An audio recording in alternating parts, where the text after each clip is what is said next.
Boa noite, pessoal. Terminando de me organizar aqui.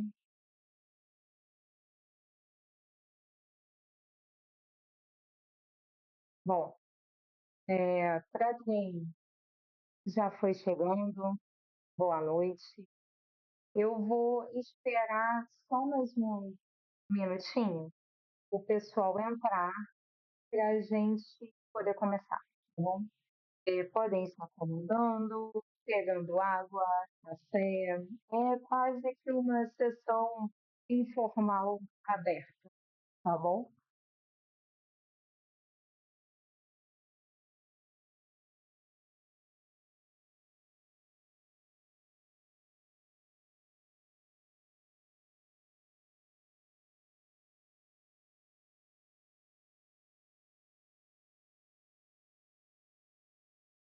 Aproveitando, enquanto o pessoal entra, eu queria combinar aqui uma coisa com vocês. Durante a semana, eu vou começar a deixar caixinha de perguntas lá nos stories, tá? E essa caixinha ela vai ser sobre temas, inquietações, coisas que vocês querem vir por aqui. E aí, no final das lives, eu vou separar algumas para poder responder, tá? Então, para quem está chegando agora, hoje a gente vai conversar sobre aquela sensação muito comum de que eu sei o que eu preciso fazer, mas eu não consigo.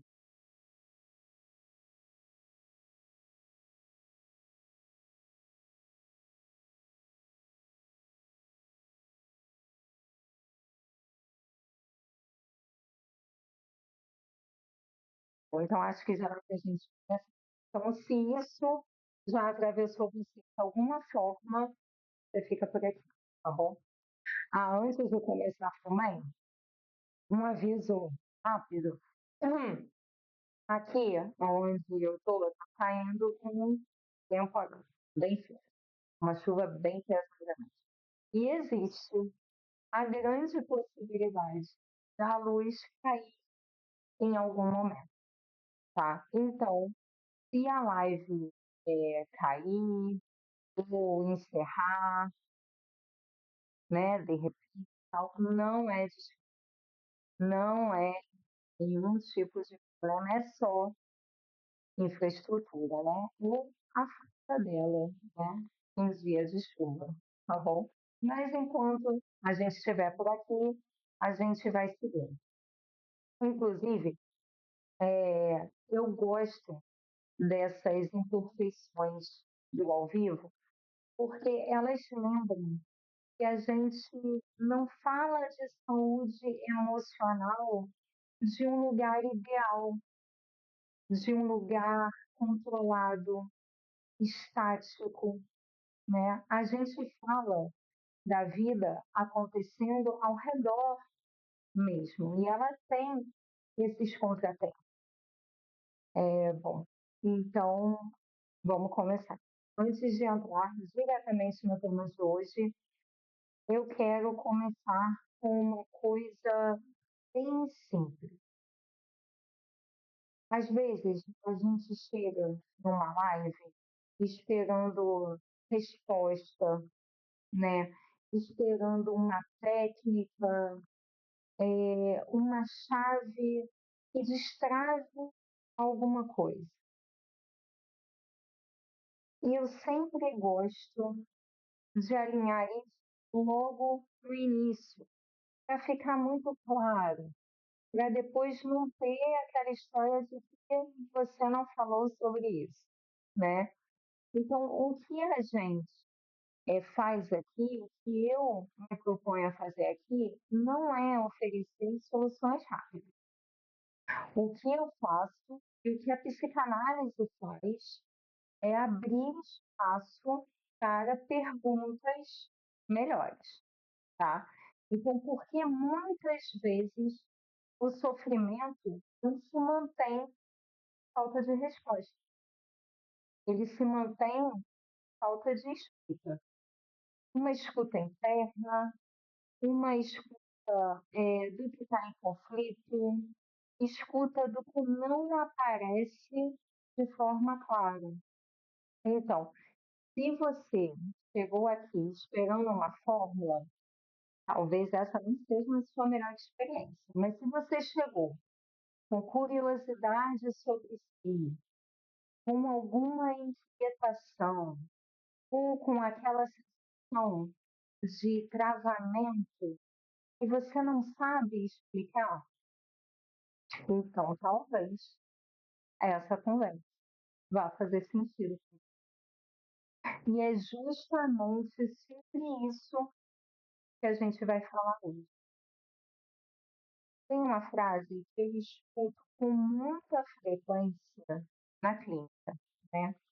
Ela aparece em diferentes doses, idade, histórias, mas quase sempre com o mesmo peso emocional. A frase era mais ou menos assim: eu sei exatamente o que eu preciso, querido. Eu sei o que eu preciso fazer, mas eu simplesmente não consigo. Para você, essa frase é conhecida? Você já escutou ela em algum momento? De repente você já pensou, você já falou ela. Geralmente, quando essa frase aparece, ela vem acompanhada de um sentimento. Sabe qual? Vergonha. Ela vem acompanhada de culpa. Ela vem acompanhada de uma sensação de incompetência silenciosa. A pessoa ela não está dizendo isso de forma neutra. Ela diz como quem se acusa, como quem já se julgou antes de, como quem pensa, eu sei sobre isso, por que eu não faço? Né? Se eu não entendo, por que eu continuo repetindo? Se eu tenho clareza, por que eu continuo paralisado, paralisada? E às vezes essa acusação ela não vem nem em palavras, ela vem numa postura corporal, no olhar que desvia, na forma como a pessoa suspira antes de falar, né?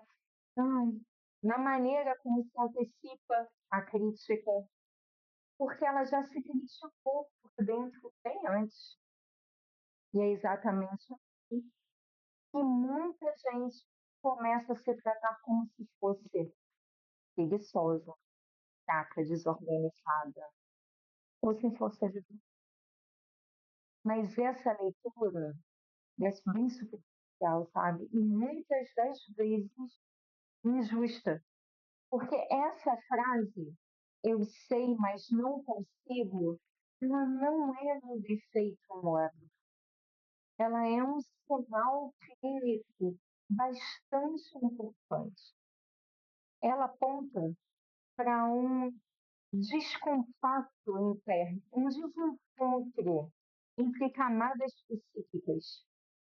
Existe uma parte da pessoa que sabe, que entende, que já racionalizou, mas existe também uma outra parte que não está autorizando o movimento. E essa outra parte, ela não é irracional no sentido de errada. Ela tem uma lógica, ela tem uma história, ela tem uma função. Ela só não é consciente.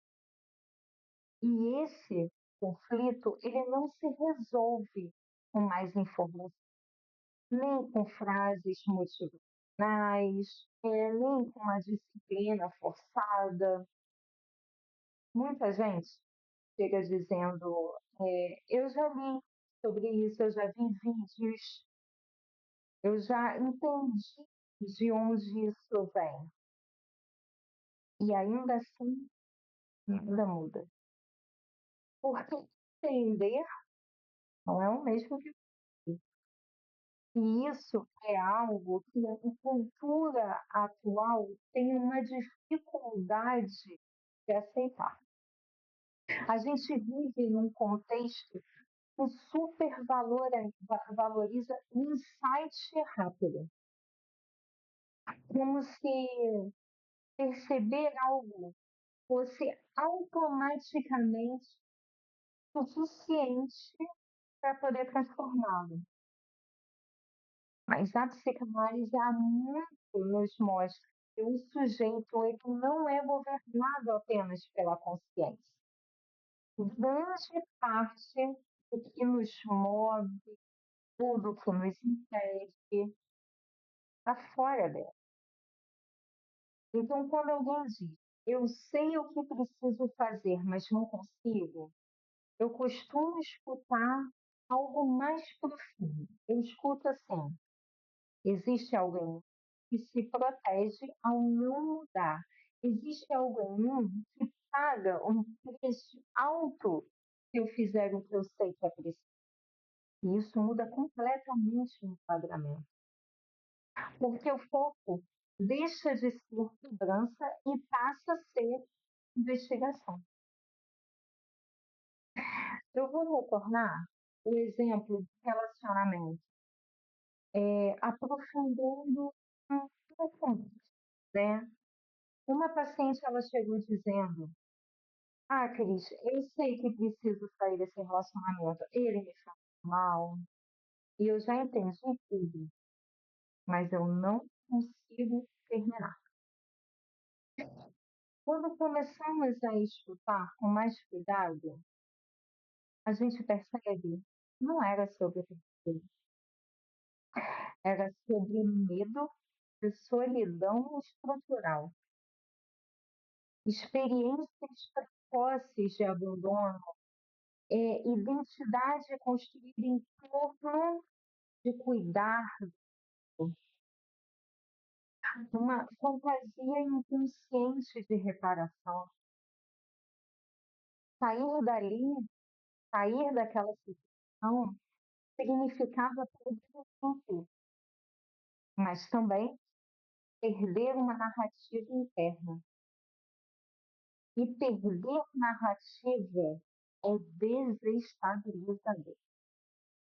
Porque a identidade ela também se organiza em todo o sofrimento conhecido.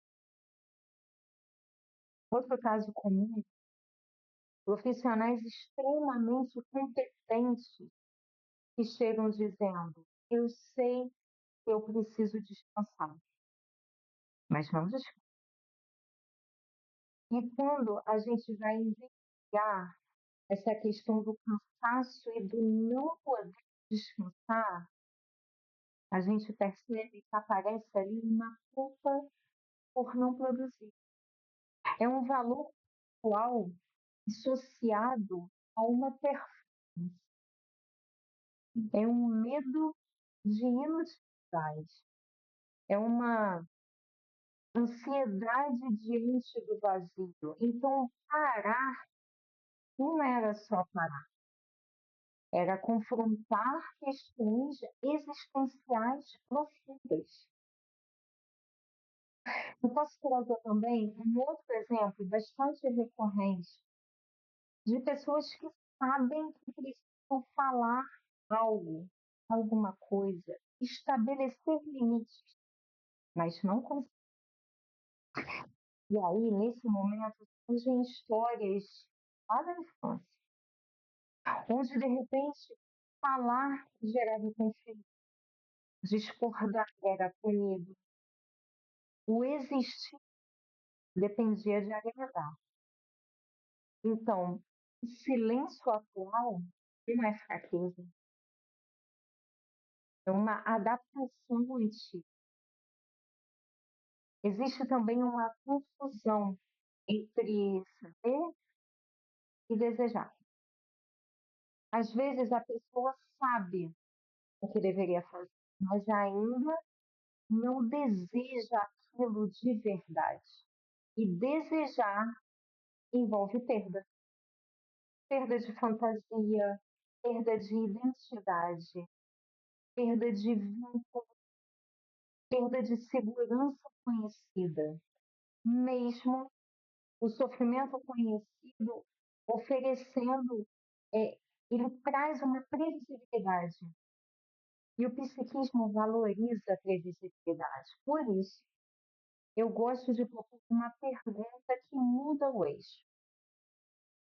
O que você perderia se conseguisse? Essa pergunta, ela desloca, ela abre, ela convida a uma honestidade emocional. Porque, assim, toda mudança real implica um luto. E o psiquismo, ele não abre mão facilmente daquilo que já serviu para sobreviver um dia.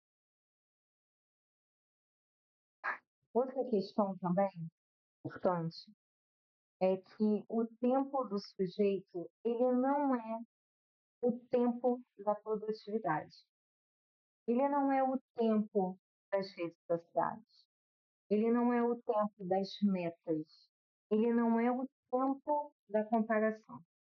Ele é o tempo da elaboração. E elaborar envolve repetição, envolve contagem, envolve avanço e recuo, envolve sustentar uma ambivalência. E isso não é falha, é processo. Talvez a pergunta não seja por que eu não consigo fazer, mas a pergunta é ser o que em mim ainda precisa ser cuidado antes que consiga. Essa pergunta, ela muda o lugar subjetivo, ela sai daquela acusação e entra no lugar da escuta. Bom, acho que eu trouxe bastante coisa hoje para pensar, né? Eu quero encerrar deixando uma reflexão bem simples. Se essa frase, eu sei o que preciso fazer, mas não consigo, faz parte da sua experiência, faz parte do seu dia a dia, você se viu nela, talvez o caminho não seja se pressionar mais, talvez seja investigar com mais gentileza.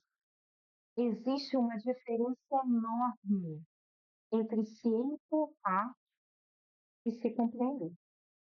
E a análise, ela não existe para acelerar decisões, ela existe para ampliar consciência emocional. Ela existe para criar um espaço interno. Ela existe para permitir que o sujeito se autorize, aos poucos, tudo bem, a desejar de. E quando isso acontece, o movimento ele não vem da obrigação, ele vem do campo da possibilidade. Então, se essa conversa ela te atravessou de alguma forma, ela mexeu com você, se alguma parte sua se reconheceu aqui, talvez valha continuar. Você pode agendar uma conversa inicial comigo, o link está lá na bio, ou simplesmente levar essa pergunta com você hoje. O que em mim ainda tentando me proteger? Bom, pessoal, se quiser deixar, inclusive, essa questão na caixinha de perguntas que eu vou abrir para a próxima live eu responder, vai ser muito legal, tá?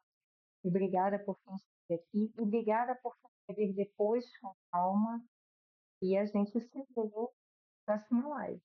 Combinado?